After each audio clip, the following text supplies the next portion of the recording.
আমি মিতা বলছি তোমাদের সকলের প্রিয় ইউটিউব চ্যানেলের পক্ষ থেকে। আশা করি তোমরা সবাই খুব ভালো আছো। আমাদের চ্যানেলটি তোমরা যে এত ভালোবাসো, এত সাপোর্ট করো, তার জন্য তোমাদের কাছে আমি চিরকৃতজ্ঞ। তোমরা যারা এখনও আমাদের চ্যানেলটা সাবস্ক্রাইব করনি, তাদের কাছে আমার একটা ছোট্ট অনুরোধ, প্লিজ এখনই চ্যানেলটা সাবস্ক্রাইব করে নাও আর পাশে থাকা বেল আইকনটা টিপে দাও, যাতে আমাদের নতুন নতুন গল্প তোমরা সবার আগে শুনতে পাও। আজকে আমি তোমাদের এমন একটা গল্প শোনাতে এসেছি, যেটা কোনো কাল্পনিক গল্প নয়। এই গল্পটা আমাদের এক ফলোয়ার, তিনি নিজের নাম প্রকাশে অনিচ্ছুক, ইমেলের মাধ্যমে আমাদের কাছে পাঠিয়েছেন। তিনি বলেছেন এই গল্পটা তার নিজের জীবনের এক অদ্ভুত অধ্যায়, যা তিনি এতদিন কারো সাথে শেয়ার করতে পারেননি। এই গল্পটা শোনার পর হয়তো তোমরা অনেকেই নিজেদের জীবনের সাথে কিছু মিল খুঁজে পাবে, অথবা এমন কিছু সম্পর্কের গভীরে ডুব দেবে যা সমাজের চোখে হয়তো গ্রহণযোগ্য নয়, কিন্তু মানুষের মনে ঠিকই জায়গা করে নেয়। আর হ্যাঁ, তোমাদের মধ্যে যারা আমার সাথে সরাসরি কথা বলতে চাও, নিজেদের মনের কথা শেয়ার করতে চাও, তাদের জন্য একটা ছোট্ট সারপ্রাইজ আছে। ধৈর্য ধরে পুরো গল্পটা মন দিয়ে শোনো। গল্পের ঠিক মাঝখানে কোনো এক অংশে আমি আমার প্রিয় পাঠকদের জন্য আমার পার্সোনাল ইমো নাম্বারটি দেব। সুতরাং আমার সাথে কথা বলতে চাইলে গল্পটি পুরোটা শুনতে ভুলো না। তাহলে আর দেরি না করে চলো আজকের গল্পটা শুরু করা যাক। গল্পের নাম শ্বশুরবাড়ির সকলের চোখের আড়ালে দেবরের দেওয়া সেই অপ্রত্যাশিত আবদার, এবং তারপর ভুল বোঝাবুঝির ফাঁদে জড়িয়ে পড়া বৌদি দেওরের সেই নীরব সামাজিক মর্যাদাহীন সম্পর্ক। আমার নাম রিনা। আজ থেকে প্রায় 10 বছর আগে যখন আমার বিয়ে হয়েছিল, তখন আমি একটা নতুন স্বপ্ন নিয়ে শ্বশুরবাড়ি এসেছিলাম। আমার স্বামী রনি দেখতে মন্দ ছিল না, আর চাকরিও করত। বাবা মা দেখে শুনেই বিয়ে দিয়েছিলেন। যৌথ পরিবার, শ্বশুর শাশুড়ি, ভাসুর ভাসুর বউ, আর আমার ছোট দেওর সানি। তখন সানি সবে ক্লাস 9-এ পড়ে, বছর 15 বয়স হবে। খুব চুপচাপ স্বভাবের ছেলে। নিজের পড়াশোনা আর খেলার মাঠেই তার জগৎ সীমাবদ্ধ ছিল। প্রথম প্রথম নতুন বউ হিসাবে শ্বশুরবাড়িতে অনেক কাজ থাকত। আমি সকাল থেকে রাত পর্যন্ত হাঁসফাঁস করতাম। রনি ততটা সাহায্য করার লোক ছিল না, আর বাকিরা যার যার নিজের কাজ নিয়েই ব্যস্ত থাকত। মাঝে মাঝে সানিয়ে দেখতাম সে হয়তো লুকিয়ে লুকিয়ে আমার কাজ করা দেখছে। আমি ভাবতাম ছোট ছেলে, হয়তো কৌতূহলবশত দেখছে, পাত্তা দিতাম না। দিনগুলো কেটে যাচ্ছিল নিজের তালে। আমার আর রনির সম্পর্কটা একরকম ভালোই ছিল, কিন্তু একটা সময়ে গিয়ে কেমন যেন একটা একঘেয়েমি এসে গেল। রনি তার কাজ নিয়ে এতটাই ব্যস্ত থাকত যে আমাকে সময় দেওয়ার মতো সুযোগ পেত না, আর আমিও সংসারের নিত্যদিনের কাজ আর দায়িত্বের চাপে নিজের সবটুকু হারিয়ে ফেলছিলাম। মনটা মাঝে মাঝে খুব ফাঁকা বাগত, একা লাগত। এই বিশাল সংসারের মাঝেও যেন আমি একাকিত্বের সমুদ্রে ভাসছিলাম। সানি ততদিনে কলেজে উঠেছে, উচ্চ মাধ্যমিক পরীক্ষা দিয়ে ইউনিভার্সিটিতে ভর্তির প্রস্তুতি নিচ্ছে। ওর শারীরিক গঠনটা পাল্টে গেছে অনেকটাই। লম্বায় রনিকেও ছাড়িয়ে গেছে, আর মাসেলও হয়েছে বেশ। সেই চুপচাপ ছেলেটা এখন আর ততটা চুপচাপ নেই, সবার সাথে হেসে কথা বলে, আড্ডে দেয়। তবে আমার সাথে ওর সম্পর্কটা তখনও সেই দেওর বৌদিরই ছিল, যেখানে একটা অদৃশ্য দেওয়াল থাকে। কিন্তু আমি যেন মাঝে মাঝে ওর চোখে একটা অন্যরকম গভীরতা দেখতে পেতাম। যখন আমি রান্নাঘরে কাজ করতাম আর সানি হয়তো পড়ার টেবিলে বসে থাকত বা টিভি দেখত, তখন আর চোখে দেখতাম ওর দৃষ্টিটা আমার দিকেই। আমি তাকালেই দ্রুত চোখ সরিয়ে নিত। প্রথম দিকে আমি এটাকে স্বাভাবিক মনে করতাম, হয়তো ছোটবেলা থেকে দেখে আসা বৌদির প্রতি এক প্রকার স্নেহ। কিন্তু দিনে দিনে সেই দৃষ্টির ধরন যেন পাল্টাতে লাগল। কেমন যেন একটা অনুসন্ধিৎসু, এক প্রকার অধরা আকর্ষণের ঝলক। আমার নিজের মনেই প্রশ্ন জাগত, কেন ও এমনভাবে দেখে? আমার কিছু ভুল হচ্ছে? একদিন দুপুরবেলা শাশুড়িমা গ্রামের বাড়িতে গিয়েছিলেন এক আত্মীয়ের বিয়েতে। ভাসুর আর ভাসুর বউ অফিস থেকে ফেরেননি। রনিও সকালে অফিসে বেরিয়ে গেছে। বাড়িতে আমি আর সানি। আমি রান্নাঘরের কাজ শেষ করে একটু বিশ্রাম নিচ্ছিলাম। গরমে শরীরটা ঘেমে উঠেছিল, শাড়িটা বেশ ভিজেছিল। আমি বারান্দায় গিয়েছিলাম একটু হাওয়া খেতে। চুলগুলো খোলা ছিল, ভেতরের ব্লাউজটাও ভিজে গায়ে সেটেছিল। হঠাৎ সানিকে দেখলাম পেছন থেকে আসতে, হাতে একটা বই। সেও হয়তো বারান্দায় বাতাস খেতে এসেছে। ও আমার পাশ দিয়ে যেতেই আমি একটু সরে দাঁড়ালাম, কিন্তু ও যেন ইচ্ছে করে আমার বেশ কাছাকাছি এসে দাঁড়াল। ওর শরীরের উষ্ণতাটা আমি যেন স্পষ্ট অনুভব করতে পারছিলাম। আমার বুকটা ধুকপুক করে উঠল। আমি মাথা নিচু করেছিলাম। সানি খুব নিচু স্বরে ডাকল, বৌদি। আমি চমকে উঠলাম। ওর গলার স্বরে যেমন যেন একটা নতুনত্ব। আমি মাথা তুলে তাকালাম। ওর চোখ দুটো কেমন যেন নেশাগ্রস্ত দেখাচ্ছিল। আমি ওর চোখে তাকিয়েই কেমন যেন একটা অস্বস্তি অনুভব করতে লাগলাম। আমার শরীরটাও কেমন যেন একটা শিরোননে কেঁপে উঠল। কিছু বলবি সানি? আমি চেষ্টা করলাম স্বাভাবিক থাকতে। ও একটু ইতস্তত করল, তারপর খুব ধীরে ধীরে বলল, তুমি কি আজ একটু ক্লান্ত? ওর প্রশ্নটা খুব সাধারণ ছিল, কিন্তু ওর বলার ভঙ্গিটা, ওর চোখের গভীরতাটা আর ওর শরীরের সেই অদ্ভুত উষ্ণতাটা যেন আমার ভেতরের কোথাও ছোঁয়া দিয়ে গেল। আমি সামান্য মাথা নাড়লাম। বৌদি, তোমার চুলগুলো কি সুন্দর, ও প্রায় ফিসফিস করে বলল। ওর হাতটা যেন অজান্তেই আমার চুলের দিকে এগিয়ে আসল, কিন্তু মাঝপথেই থমকে গেল। আমার সারা শরীর যেন অসাড় হয়ে আসছিল। এমনটা তো কখনো হয়নি। আমার বুকের ভেতরটা কেমন যেন একটা অজানা আশঙ্কায় কেঁপে উঠল, অথচ সে আশা ছাড়তে পারছিল না। এই প্রথম আমি ওর ভেতরে একটা পুরুষালী আকর্ষণ অনুভব করলাম, যেটা আমার নিজের ভেতরের কোনো এক গোপন সুপ্ত ইচ্ছাকে জাগিয়ে দিচ্ছিল। আমি কি করব বুঝতে পারছিলাম না। আমি দ্রুত প্রসঙ্গ পাল্টাতে চাইলাম। সানি, তোর পড়াশোনা কেমন চলছে? ইউনিভার্সিটির ভর্তির জন্য কি সব ঠিকঠাক করছিস? ও যেন আমার কথা শুনতে পেল না। ওর চোখ আমার খোলা চুলের ওপর থেকে নেমে আমার ভেজা ব্লাউজের ওপর এসে থেমেছিল। সেই দৃষ্টিতে স্পষ্টতই একটা আকাঙ্ক্ষা ছিল, যা আমি জীবনে প্রথম কোনো পুরুষের চোখে এত খোলাখুলি দেখতে পেলাম। রনির চোখেও এমন তীব্রতা কখনো দেখিনি। আমার গালে কেমন যেন একটা গরম অনুভূতি হচ্ছিল। আমার মনে হচ্ছিল, এই মুহূর্তে যদি আমি ওকে ঠেলে সরিয়ে না দিই, তাহলে হয়তো এমন কিছু ঘটে যাবে যার জন্য আমাকে সারা জীবন অনুশোচনা করতে হবে। কিন্তু অদ্ভুতভাবে আমার শরীর যেন আমাকে ধোঁকা দিচ্ছিল। আমি ওর কাছাকাছি দাঁড়িয়ে থাকতে চেয়েছিলাম। ওর সেই দৃষ্টি আমার ভেতরের ঘুমন্ত নারী সত্তাকে যেন আলতো করে জাগিয়ে তুলছিল। আমি নিজের অজান্তেই আরও একটু ওর দিকে ঝুঁকে গেলাম। সানি হাতটা ধীরে ধীরে আবার এগিয়ে নিয়ে এলো। এবার আর থামল না। ওর আঙুলগুলো আমার খোলা চুলের ওপর দিয়ে আলতো করে বুলিয়ে দিল। সেই স্পর্শে আমার সারা শরীর শিরশির করে উঠল। আমি চোখ বন্ধ করে ফেললাম। ওর হাতটা আমার চুলের ওপর থেকে নেমে আমার কাঁধ ছুঁয়ে দিল। বৌদি, ওর গলাটা আরও নিচু, আরও আবেগপ্রবণ শোনাচ্ছিল। আমি আমি জানি না কি হচ্ছে আমার সাথে, কিন্তু তোমাকে দেখলে আমার মনটা কেমন যেন করে ওঠে। আমি চোখ খুলে তাকালাম।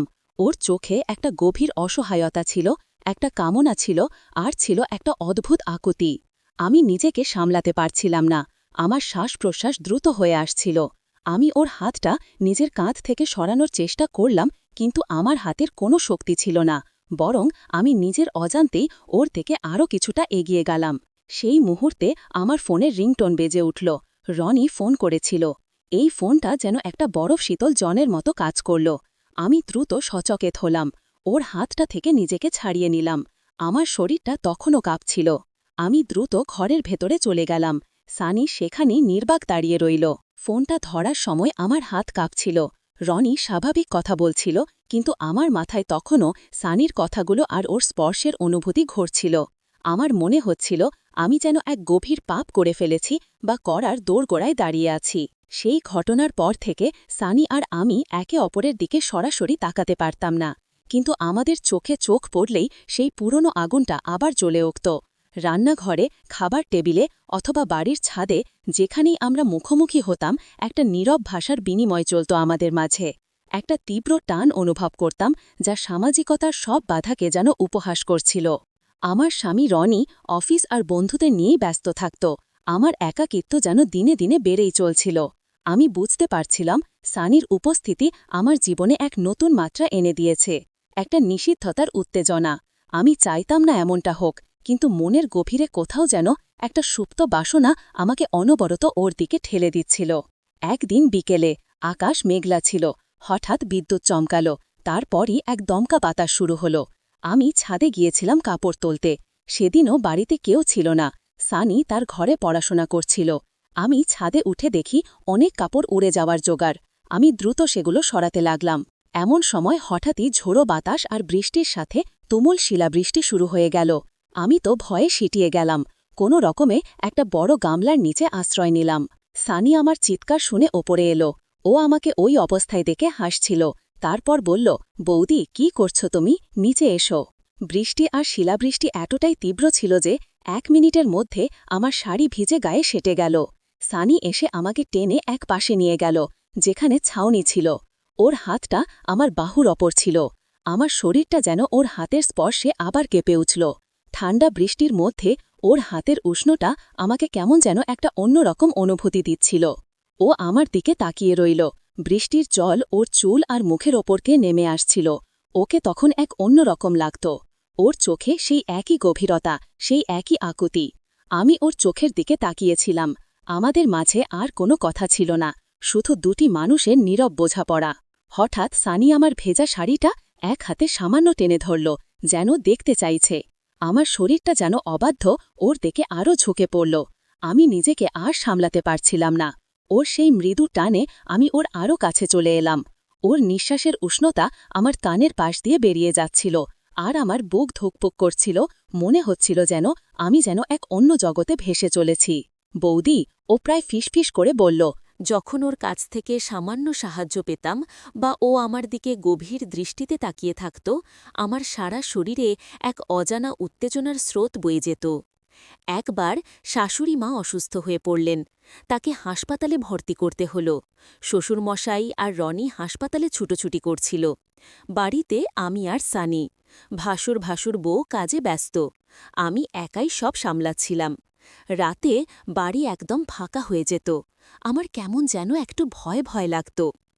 একদিন রাতে আমি রান্নাঘরে কাজ করছিলাম। হঠাৎ লোডশেডিং হয়ে গেল। চারিদিক অন্ধকার। আমি চমকে উঠলাম। রান্নাঘরে একা, আমার বুকটা ভয়ে ধুকপুক করছিল। এমন সময় সানি একটা টর্চ হাতে এলো। বৌদি, ভয় পেও না, আমি আছি। ওর গলার স্বরটা আমাকে কেমন যেন এক নতুন ভরসা দিল। ও টর্চের আলোটা আমার মুখের ওপর ফেলল। ওর মুখটা অন্ধকারে স্পষ্ট দেখা যাচ্ছিল না, কিন্তু ওর চোখ দুটো যেন অন্ধকারেও জ্বলজ্বল করছিল। ও আমার খুব কাছাকাছি এসে দাঁড়াল। তোমার কি খুব ভয় লাগছে? ও আমার কাঁধে হাত রাখল। ওর স্পর্শে আমার শরীরটা যেন এক অন্যরকম শান্তি পেল। আমি মাথা নাড়লাম। একটু। ও আমাকে আরও কাছে টেনে নিল, যাতে টর্চের আলোয় আমি কাজটা দেখতে পাই। ওর শরীরটা আমার একদম গা ঘেঁষেছিল। ওর নিঃশ্বাস আমি আমার ঘাড়ে অনুভব করছিলাম। সেই মুহূর্তে আমার মনে হল, রনি নয়, সানি যেন আমার আসল আশ্রয়। অন্ধকারে, সকলের অলক্ষ্যে আমাদের মাঝে এক ভিন্ন জগৎ তৈরি হয়ে যাচ্ছিল।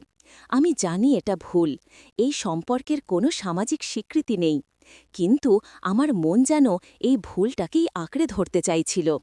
ওর উপস্থিতি আমাকে এক অন্যরকম নিরাপত্তা দিত, এক অন্যরকম উষ্ণতা দিত, যা আমি কখনো রনির কাছে পাইনি। আমি রান্না করতে করতে হঠাৎ করে আমার হাতটা গরম তেলে ছ্যাঁকা লেগে গেল। আহ! আমি চিৎকার করে উঠলাম। সানি দ্রুত টর্চ ফেলে দিয়ে আমার হাতটা ধরল। কি হলো বৌদি, দেখাও। ওর স্পর্শে আমার কষ্টটা যেন অর্ধেক কমে গেল। ও আমার হাতটা ধরে নিজের ঠোঁটে ছুঁয়ে দিল। সেই স্পর্শটা যেন আমাকে বিদ্যুতের মতো ঝাঁকুনি দিল। ওর ঠোঁটের উষ্ণতা আমার পোড়া হাতে এক অন্যরকম শান্তি এনে দিল। আমি ওর দিকে হতবাক হয়ে তাকিয়েছিলাম। কষ্ট হচ্ছে না বৌদি, আমি এখনই বরফ আনছে, বলেই ও দ্রুত বরফ আনতে চলে গেল। ওর সেই আচমকা স্পর্শ, সেই গভীর আবেগ আমার মনটাকে যেন আরও বেশি করে ওর দিকে ঠেলে দিচ্ছিল। আমি জানি না এই সম্পর্কটা কোথায় গিয়ে থামবে। এর কোনো ভবিষ্যৎ নেই, এর কোনো সামাজিক মর্যাদা নেই।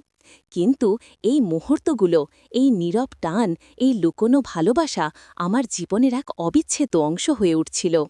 এই যে তোমরা যারা এতক্ষণ ধরে আমার গল্পটা মন দিয়ে শুনছ, নিশ্চয়ই তোমাদের মনেও এমন কিছু লুকোনো কথা আছে, এমন কিছু অনুভূতি আছে যা তোমরা কারো সাথে ভাগ করে নিতে পারো না। যদি তোমরা চাও আমার সাথে তোমাদের সেই সব কথা ভাগ করে নিতে, যদি তোমরা তোমাদের জীবনের এমন কোনো গল্প আমাকে শোনাতে চাও, তাহলে এই নাও আমার ইমো নাম্বারটা 9876543210। শুধুমাত্র আমার প্রিয় শ্রোতাদের জন্যই এই সুযোগ। আমি তোমাদের অপেক্ষায় থাকব। মন খুলে কথা বলতে চাইলে দ্বিধা না করে যোগাযোগ করতে পারো। মনে রেখো, গোপনীয়তা আমার কাছে সবার আগে। গল্পে ফিরে আসি। সানির দেওয়া বরফটা হাতে ধরে আমি অনুভব করছিলাম আমার পোড়া জায়গার কষ্টটা যেন ওর স্পর্শের উষ্ণতার কাছে কিছুই নয়। আমাদের মাঝে যা ঘটছিল তা কেবল শারীরিক আকর্ষণ ছিল না, এটা ছিল মানসিক এক নির্ভরতা, এক গভীর একাকিত্বের প্রতিবাদ। আমার আর সানির এই নীরব ভালোবাসার সম্পর্কটা দিনে দিনে আরও গভীর হচ্ছিল, আরও জটিল হচ্ছিল। এরপর বেশ কয়েকদিন শাশুড়িমা হাসপাতালে ছিলেন। রনি আর শ্বশুরমশাই হাসপাতালে ব্যস্ত থাকায় বাড়ির সমস্ত দায়িত্ব আমার আর সানির কাঁধে এসে পড়েছিল। এই সময়টায় আমরা একে অপরের কাছাকাছি আসার অনেক সুযোগ পেলাম। সকাল থেকে রাত পর্যন্ত কাজ করা, একে অপরের সাথে টুকটাক কথা বলা, রাতের বেলায় যখন সবাই ঘুমিয়ে পড়ত তখন হয়তো ছাদে গিয়ে তারা দেখা, এই সমস্ত কিছুই আমাদের সম্পর্কটাকে এক অন্য উচ্চতায় নিয়ে যাচ্ছিল। এক রাতে আমি আর সানি ছাদে গিয়েছিলাম।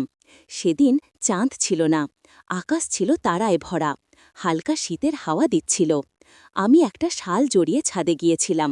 সানি আগে থেকেই ওখানে বসেছিল, হয়তো বই পড়ছিল বা আকাশ দেখছিল। আমাকে দেখেও উঠে দাঁড়াল। বৌদি, তুমিও এসেছ? একা একা ভালো লাগছিল না, সবাই হাসপাতালে, ঘরটা কেমন যেন ফাঁকা ফাঁকা লাগছে, আমি বললাম। ও আমার পাশে এসে দাঁড়াল। আমরা দুজনেই চুপচাপ আকাশের দিকে তাকিয়েছিলাম। সেই নীরবতাটা মোটেই অস্বস্তিকর ছিল না, বরং সেটা আমাদের দুজনকে আরও কাছাকাছি টেনে এনেছিল। আমি ওর উপস্থিতিটা অনুভব করছিলাম, ওর শরীরের উষ্ণতা, ওর নিঃশ্বাসের শব্দ, সব কিছুই যেন আমাকে এক অন্য জগতে ভাসিয়ে নিয়ে যাচ্ছিল। হঠাৎ সানি খুব নিচু স্বরে বলল, বৌদি, তুমি কি রনি দাদাকে ভালোবাসো? ওর এই প্রশ্নটা আমাকে চমকে দিল। আমি ওর দিকে তাকালাম। ওর চোখে একটা গভীর জিজ্ঞাসা ছিল। আমি কি উত্তর দেব বুঝতে পারছিলাম না। রনিকে ভালোবাসি কিনা? এক সময় হয়তো ভালোবাসতাম, কিন্তু এখন সেই ভালোবাসাটা কেমন যেন পানসে হয়ে গেছে। তার জায়গায় এসেছে এক প্রকার অভ্যাস আর দায়িত্ববোধ। আমি কিছু বলতে পারছিলাম না। সানি আমার হাতটা আলতো করে ধরল। ওর হাতের উষ্ণতা আমার সারা শরীরে ছড়িয়ে গেল। বৌদি, আমি জানি তোমার জীবনে অনেক কষ্ট আছে, আমি জানি তুমি একা। ওর কথাগুলো আমার বুকের ভেতরটা যেন তোলপাড় করে দিচ্ছিল। আমি আর নিজেকে ধরে রাখতে পারলাম না। আমার চোখ দিয়ে টপটপ করে জল গড়িয়া করল। সানি আমাকে নিজের কাছে টেনে নিল। ওর বুকের উষ্ণতা, ওর হাতের স্পর্শ, সব কিছু মিলিয়ে আমি যেন এক অন্যরকম শান্তি খুঁজে পেলাম। আমি ওর বুকে মাথা রেখে ডুকরে কেঁদে উঠলাম। ও আমার চুলগুলো আলতো করে বিলি কেটে দিচ্ছিল। কাঁদো বৌদি, যত খুশি কাঁদো, আমি আছি তোমার পাশে। সেই রাতে সানির বুকে মাথা রেখে কাঁদতে কাঁদতে আমি অনুভব করেছিলাম, এই পৃথিবীতে একজন মানুষ আছে যে আমাকে বোঝে, যে আমার কষ্টগুলোকে অনুভব করে। আমাদের সম্পর্কটা হয়তো সমাজের চোখে ভুল, এর কোনো সামাজিক মর্যাদা নেই, কিন্তু সেই মুহূর্তে আমার মনে হয়েছিল এর থেকে সত্যি আর কিছু হতে পারে না। ওর শরীরের উষ্ণতা আমার সারা শরীরে ছড়িয়ে পড়ছিল। আমি ওর কোমরটা আলতো করে জাপটে ধরলাম। ওর শার্টের গন্ধটা আমার নাকে এসে লাগছিল। সেই গন্ধটা আমাকে কেমন যেন এক অন্যরকম অনুভূতি দিচ্ছিল, যা আমি রনির কাছে কখনো পাইনি।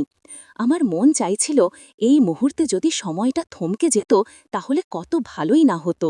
আমরা অনেকক্ষণ ধরে ওভাবেই একে অপরকে ধরে দাঁড়িয়েছিলাম। তারপর এক সময় সানি আমাকে একটু আলগা করে দিল, আমার চোখ মুছে দিল। বৌদি, আমি তোমাকে খুশি দেখতে চাই। আমি ওর দিকে তাকালাম। ওর চোখে তখন কোনো কামনা ছিল না, ছিল শুধু ভালোবাসা আর সহানুভূতি। কিন্তু আমি জানতাম ওর মনের গভীরে কি চলছে, আর আমার মনেও যে একই আকাঙ্ক্ষা ছিল তা আমি অস্বীকার করতে পারছিলাম না। এর পরের দিনগুলো আরও জটিল হয়ে উঠল। শাশুড়িমা হাসপাতাল থেকে ফিরে এলেন। বাড়ি আবার আগের মতো সরগরম হয়ে উঠল। রনিও আবার তার নিজের কাজে ব্যস্ত হয়ে পড়ল। কিন্তু আমার আর সানির সম্পর্কটা আর আগের মতো রইল না। আমাদের মাঝে একটা অদৃশ্য সুতো বাঁধা পড়ে গিয়েছিল। আমরা হয়তো আগের মতো কাছাকাছি আসার সুযোগ পেতাম না, কিন্তু আমাদের চোখের ভাষা পাল্টে গিয়েছিল। আর চোখে একে অপরের দিকে তাকানো, ছোট ছোট স্পর্শের মধ্য দিয়ে নিজেদের মনের ভাব প্রকাশ করা, এগুলোই আমাদের সম্পর্কের গভীরতা বাড়িয়ে দিচ্ছিল। একদিন রনি অফিস থেকে ফিরে এসে আমাকে বলল, সানি নাকি তার বন্ধুকে নিয়ে আজ রাতে সিনেমা দেখতে যাবে, খুব দেরি হবে ফিরতে। কথাটা শুনে আমার বুকের ভেতরটা ধুকপুক করে উঠল। কেন জানি না, আমার মনে হলো সানি হয়তো ইচ্ছাকৃতভাবেই এই কথাটা রনিকে দিয়ে বলিয়েছে। আমার মনে একটা মিশ্র অনুভূতি হলো, একদিকে ভয়, অন্যদিকে এক অনাবিল উত্তেজনা। সেদিন রাতে বাড়ির সবাই ঘুমিয়ে পড়লে আমি রান্নাঘরে জল খেতে গিয়েছিলাম। ঠিক তখনই সানিকে দেখলাম। ও তখন নিজের ঘরে যাচ্ছিল। আমাকে দেখে ও একটু থমকে দাঁড়ালো। ওর চোখ দুটো অন্ধকারে উজ্জ্বল দেখাচ্ছিল। বৌদি, তুমি এখনো জেগে? আমি মাথা নাড়লাম, ঘুম আসছিল না। ও আমার কাছাকাছি এসে দাঁড়ালো। ওর নিঃশ্বাস আমি স্পষ্ট অনুভব করছিলাম।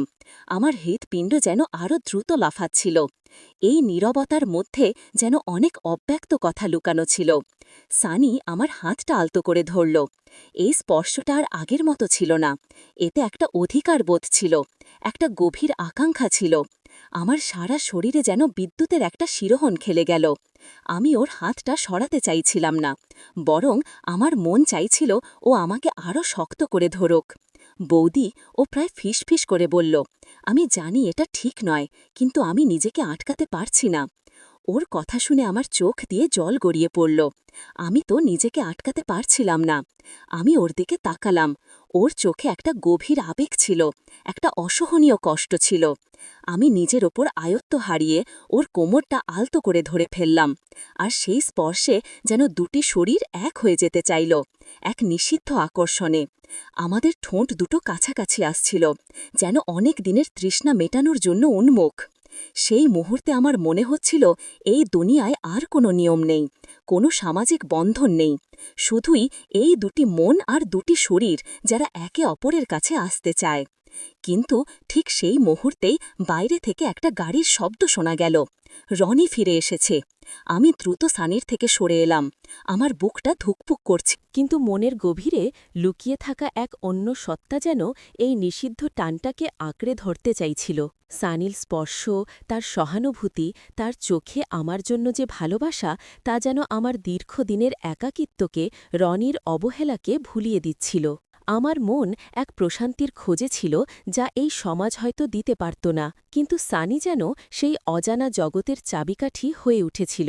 আমি জানতাম এটা চরম ভুল, কিন্তু এই ভুলটাকেই বারবার আকর্ষক মনে হচ্ছিল। পরদিন সকালে ঘুম থেকে উঠে আমি নিজেকে যতখানি সম্ভব স্বাভাবিক দেখানোর চেষ্টা করলাম। রান্নাঘরে সানিকে দেখে আমার বুকটা থুকপুক করে উঠল। ও হয়তো জল খাচ্ছিল। আমাদের চোখাচোখি হতেই ও দ্রুত দৃষ্টি ফিরিয়ে নিল, যেন কিছুই ঘটেনি। কিন্তু ওর চোখের কোণে সেই একই বেদনা, সেই একই গোপন আকাঙ্ক্ষার ঝলক আমি স্পষ্ট দেখতে পেলাম। আমি দ্রুত নিজের কাজ শুরু করলাম, যেন তার উপস্থিতি আমার জন্য কোনো ব্যাপারই নয়। কিন্তু ব্যাপারটা মোটেই সাধারণ ছিল না। সেই ঘটনার পর থেকে আমাদের দুজনের মধ্যে একটা নীরব দেয়াল আরও মজবুত হল, যা একই সাথে অদৃশ্য এবং অটুট। আমরা যেন একে অপরের কাছে আরও বেশি সচেতন হয়ে উঠলাম। সামান্যতম ছোঁয়া, একটি দীর্ঘ শ্বাস বা একটি পলকের জন্য তাকিয়ে থাকা, সব কিছুর মধ্যেই লুকিয়ে থাকত এক গভীর ইঙ্গিত। যখনই আমরা কাছাকাছি আসতাম, আমার শরীর আপনা থেকেই সতর্ক হয়ে উঠত। এক তীব্র শিহরণ আমার স্নায়ুতে ছড়িয়ে পড়ত, যা একই সাথে ভয়ঙ্কর এবং মিষ্টি ছিল। রনি নিজের জগতে ডুবে থাকত। অফিস, বন্ধুবান্ধব, মিটিং, এসবের বাইরে তার যেন কোনো অস্তিত্ব ছিল না। আমার প্রতি তার সেই পুরনো প্রেম, সেই যত্ন, সব কিছুই যেন সময়ের সাথে ফিকে হয়ে এসেছিল। তার কাছে আমি কেবল একজন স্ত্রী ছিলাম, যে সংসার সামলায়, তার চাহিদা পূরণ করে। আমার মন খারাপ, আমার একাকিত্ব, আমার স্বপ্ন, এসব নিয়ে তার ভাবার সময় ছিল না। আর এই সুযোগটা যেন সানির ভালোবাসাকে আরও জোরদার করছিল। সানি তখন ইউনিভার্সিটির ভর্তির জন্য প্রস্তুতি নিচ্ছিল। তার পড়াশোনা বেশ ভালোই চলছিল। দিনের বেলা সে বেশিরভাগ সময় নিজের ঘরেই থাকত, কিন্তু যখনই আমি রান্নাঘরে কাজ করতাম বা বারান্দায় কাপড় শুকোতে যেতাম, আমি টের পেতাম ওর দৃষ্টি আমার দিকেই। ওর নীরব উপস্থিতি আমার মনকে এক অদ্ভুত শান্তি দিত, আবার একই সাথে এক অজানা অপরাধ বোধে ডুবিয়ে রাখত। কয়েকদিন পর শাশুড়িমা সুস্থ হয়ে হাসপাতাল থেকে ফিরে এলেন। বাড়িটা আবার লোকে লোকারণ্য হয়ে উঠল। সবার উপস্থিতি আমাদের দুজনের জন্য একে অপরের কাছাকাছি আসাটা আরও কঠিন করে তুলল। কিন্তু তাতে আমাদের ভেতরের টানটা এক বিন্দুও কমেনি, বরং লুকিয়ে রাখা আবেগ যেন আরও তীব্র হয়ে উঠছিল। যখন শাশুড়িমা গল্প করতে বসতেন বা রনি অফিস থেকে ফিরে টিভি দেখত, তখন হয়তো খাবারের টেবিলে সানি আমার পা ছুঁয়ে যেত বা আমি অজান্তেই ওর দিকে এক টুকরো হাসি ছুঁড়ে দিতাম। এই ছোট ছোট জিনিসগুলোই যেন আমাদের সম্পর্কটাকে বাঁচিয়ে রেখেছিল। একদিন বিকেলে শাশুড়িমা ছাদে ধূপ দ্বীপ জ্বালাতে গেলেন। ভাসুর আর ভাসুর বউ অফিস থেকে ফেরেননি। রনিও তার বন্ধুবান্ধবদের সাথে আড্ডা দিতে গেছে। আমি রান্নাঘরে মিষ্টি বানাচ্ছিলাম। সানি তার ঘরে বসে পড়ছিল। হঠাৎ আমার মিষ্টি বানানোর জন্য চিনির প্রয়োজন হল, কিন্তু কৌটোতে দেখি চিনি শেষ। আমি সানিকে ডাকলাম, সানি, তোর ঘরে চিনি আছে রে? আমার কৌটোতে চিনি শেষ হয়ে গেছে। সানি তার ঘরের ভেতর থেকে বলল, হ্যাঁ বৌদি, আছে, আমি নিয়ে আসছি। একটু পরেই সানি একটা ছোট কৌটো হাতে নিয়ে রান্নাঘরে এলো। আমি তখন হাত দিয়ে মিষ্টিগুলো গোল করছিলাম। আমার হাতে আর মুখে চিনির গুঁড়ো লেগেছিল। সানি কৌটোটা আমার দিকে এগিয়ে দিল। আমি হাতটা ধুতে গিয়েছিলাম, কিন্তু ও আমাকে আটকে দিল।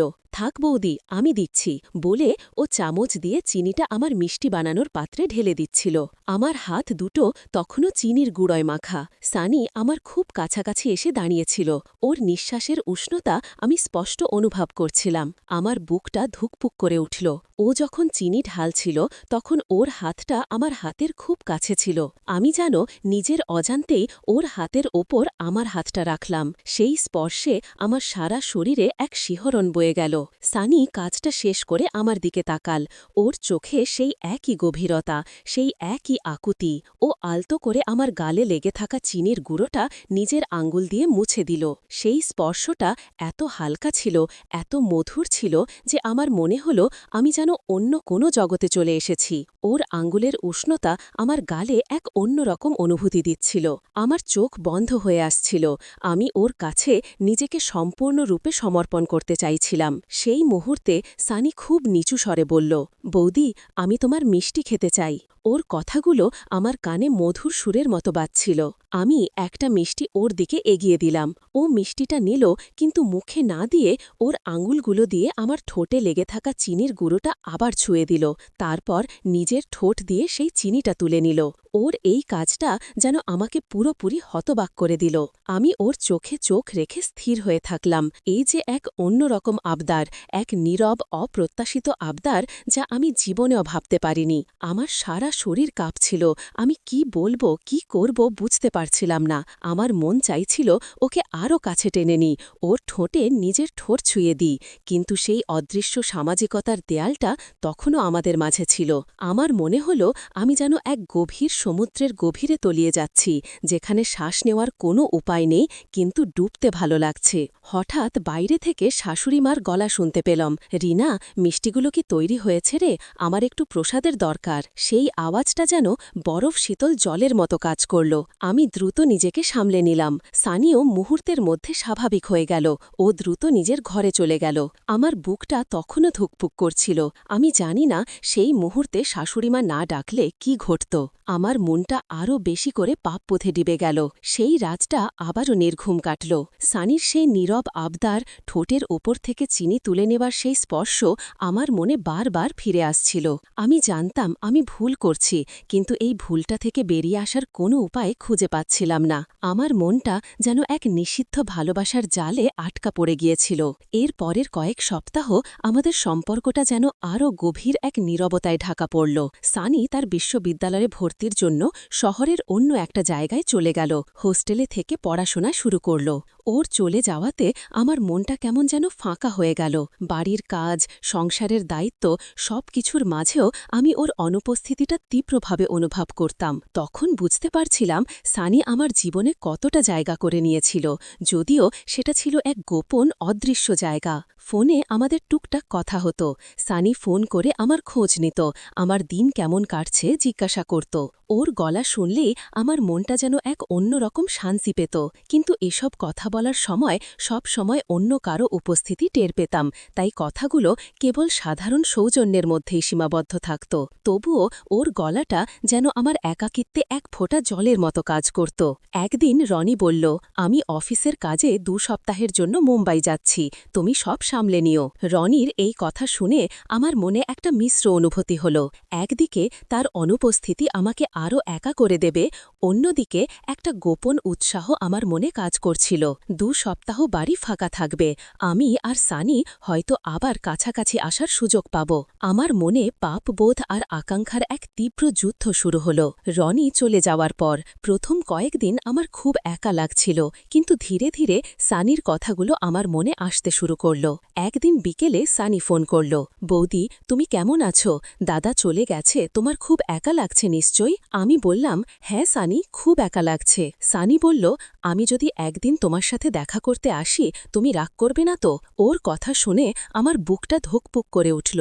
আমি কি উত্তর দেব বুঝতে পারছিলাম না। মনটা চাইছিল ও আসুক, খুব করে আসুক, কিন্তু সমাজের বাঁধন, রনির কথা সব আমার মনে ঘুরপাক খাচ্ছিল। আমি ইতস্তত করে বললাম, দেখি সানি, পরে কথা বলবো। কিন্তু সেই রাতে আমার ঘুম হল না। সানির প্রস্তাবটা আমার মনে বারবার ঘুরপাক খাচ্ছিল। আমি কি ওকে আসতে দেব যদি কেউ জেনে যায়? কিন্তু আমার মনটা ওকে দেখতে চাইছিল, ওর সাথে কথা বলতে চাইছিল। অবশেষে আমি সিদ্ধান্ত নিলাম, আমি ওকে আসতে বলবো, কারণ আমি আর এই একাকিত্ব সহ্য করতে পারছিলাম না। পরদিন সানিকে ফোন করে বললাম, সানি তুই কালকে আসতে পারিস, কিন্তু সাবধানে আসবি, যাতে কেউ কিছু জানতে না পারে। সানি খুব খুশি হল। ঠিক আছে বৌদি, আমি কাল দুপুরের মধ্যে চলে আসব। পরদিন সানি যখন বাড়িতে এলো তখন শাশুড়িমা ঘুমাচ্ছিলেন, ভাসুর আর ভাসুর বউ অফিসে ছিলেন। সানি যখন সদর দরজা দিয়ে ঢুকছিল তখন আমার বুকটা ধুকপুক করছিল। ওকে দেখে আমার মনে হলো যেন দীর্ঘদিনের পর কোনো প্রিয়জনকে দেখলাম। ওর চোখেও সেই একই আবেগ ছিল। কেমন আছিস সানি?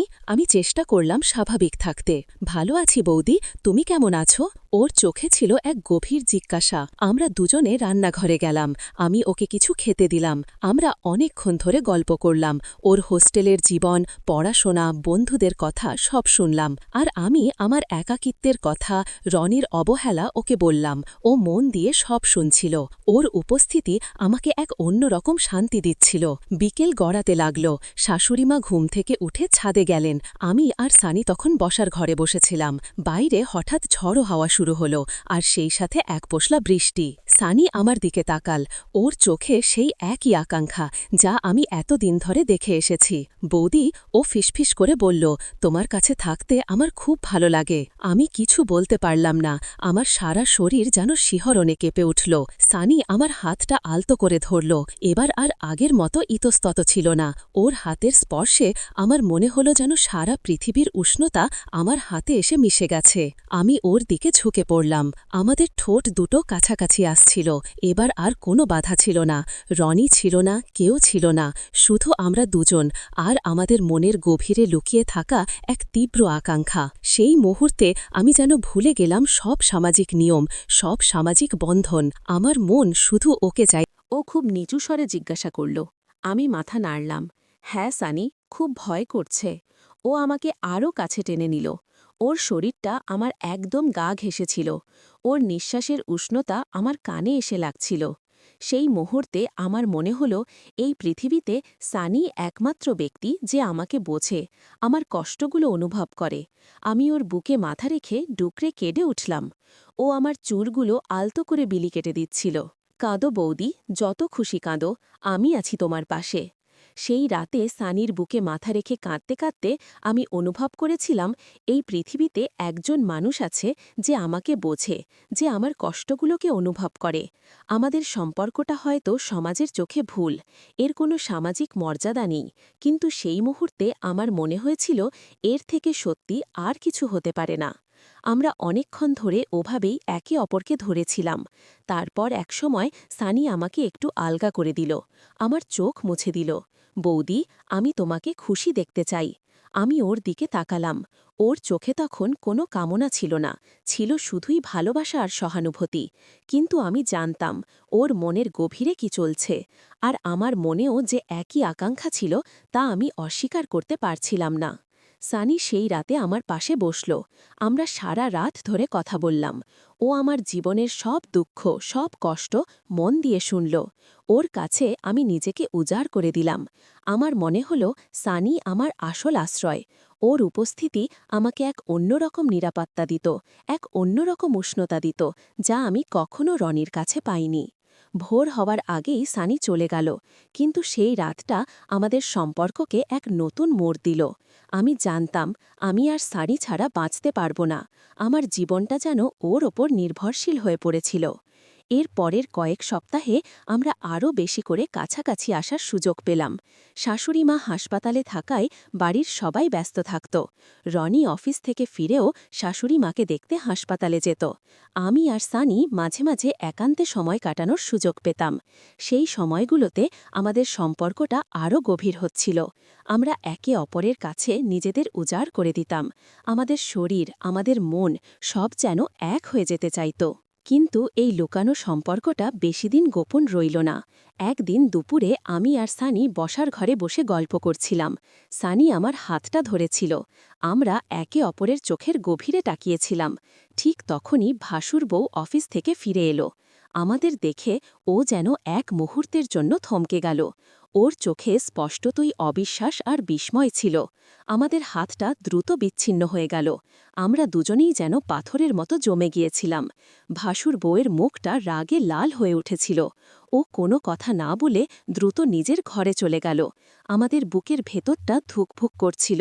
আমরা জানতাম এবার সব শেষ। ভুল বোঝাবুঝির সেই ফাঁদটা যেন আমাদের দুজনকে জাপটে ধরল। সেই দিনটা ছিল আমার জীবনের এক কালো দিন। আমি জানতাম ভাসুর বউ কাউকে কিছু বলবে না, কারণ সে নিজেও সমাজের ভয় পেত। কিন্তু ওর চোখের সেই অবিশ্বাস, সেই রাগ, তা যেন আমাকে ভেতরে ভেতরে পুড়িয়ে মারছিল। সানিও খুব ভয় পেয়েছিল। আমরা আর আগের মতো স্বাধীনভাবে একে অপরের কাছাকাছি আসতে পারতাম না। আমাদের সম্পর্কটা যেন এক অদৃশ্য জালে আটকা পড়ে গিয়েছিল। সেদিন রাতে ভাসুর বউ আমাকে কিছু বলেনি, সানিকেও কিছু বলেনি, কিন্তু ওর চোখে ছিল এক নীরব ঘৃণা। আমার প্রতি ওর আচরণ পাল্টে গেল। ও আমাকে এড়িয়ে চলতে লাগল, আমার সাথে কথাও বলতো না। ওর এই নীরবতা যেন আমাকে আরও বেশি কষ্ট দিচ্ছিল। আমি জানতাম ও হয়তো কাউকে বলবে না, কিন্তু ওর মনে আমার প্রতি যে ঘৃণা তৈরি হয়েছিল তা আমাকে সারা জীবন ভোগাবে। সানিও খুব ভেঙে পড়েছিল। ও নিজের ঘরে নিজেকে আটকে রাখল, আমার সাথে কথাও বলতে চাইত না। ওর এই দূরত্ব আমাকে আরও বেশি কষ্ট দিচ্ছিল। আমি ওর কাছে যেতে চেয়েছিলাম, ওর সাথে কথা বলতে চেয়েছিলাম, কিন্তু আমার সাহস হচ্ছিল না। সমাজের চোখে আমরা অপরাধী ছিলাম, আর সেই অপরাধবোধ আমাদের দুজনকে ভেতর থেকে শেষ করে দিচ্ছিল। এইভাবেই আমাদের সম্পর্কটা এক অদ্ভুত দোলাচলে চলছিল। আমরা জানতাম এর কোনো ভবিষ্যৎ নেই, এর কোনো সামাজিক স্বীকৃতি নেই, কিন্তু আমরা যেন সেই নীরব নিষিদ্ধ সম্পর্কের ফাঁদে এতটাই জড়িয়ে পড়েছিলাম যে সেখান থেকে বেরিয়ে আসার কোনো পথ খুঁজে পাচ্ছিলাম না। আমাদের জীবনটা এক অদৃশ্য টানাপোড়েনের মধ্য দিয়ে চলছিল। সেই ভুল বোঝাবুঝির ফাঁদে পড়ে আমাদের সম্পর্কটা এক নতুন জটিলতার দিকে এগিয়ে যাচ্ছিল। সেই নীরব, সামাজিক মর্যাদাহীন ভালোবাসার পরিণতি কী হবে তা আজও অজানা।